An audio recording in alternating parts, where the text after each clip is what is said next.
Hundreds of people remain stranded in Mallacoota with thick smoke hampering evacuation efforts in Victoria's East Gippsland region. So far, 200 homes have been destroyed in the state's fire zones, but that number is expected to rise. The Victorian Premier has formed a new agency to help in the bushfire recovery. Well, the full damage toll from Victoria's bushfires is certainly starting to rack up. 200 homes confirmed lost across Victoria. Premier Daniel Andrews expects that number will rise dramatically, estimating at least 300 homes have been destroyed. The state government is responding. They've started an agency which will help Victoria rebuild. It'll be led by the former Police Commissioner Ken Lay. The state government has tipped in $50 million to get it started. It's my judgment and the judgment of Cabinet, which this morning decided to establish Bushfire Recovery Victoria, which will be a dedicated agency to provide a singular focus to coordinate all government effort and to make sure that we are with local communities every step of the way, not just for weeks and months, but it can be years before communities properly recover from such devastating bushfire.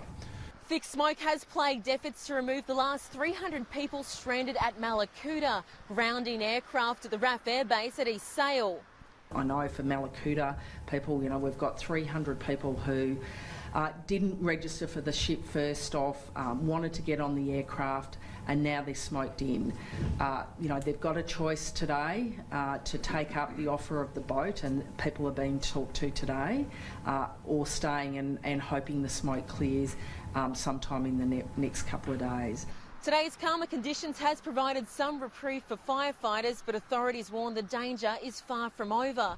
It's estimated 200 millimetres of rain would need to fall across bushfire zones to put out the blazes. A state of emergency remains across Victoria until late tonight. Conditions are expected to intensify again later this week. The only road between South Australia and Western Australia has been closed to all traffic due to an out-of-control bushfire. The air highway has been impacted by the unpredictable blaze, which has been burning since before Christmas. Motorists and truck drivers have been left stranded either side of the border, with authorities warning travellers to reconsider their plans. Two St John Ambulance first aid posts have been established at Norseman and Cayuna. A watch and act alert is currently in place for people in the area of Balladonia Roadhouse.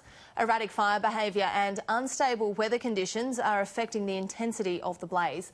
Authorities have warned the Air and Coolgardie Esperance highways will remain closed for some time, threatening crucial supplies in isolated communities.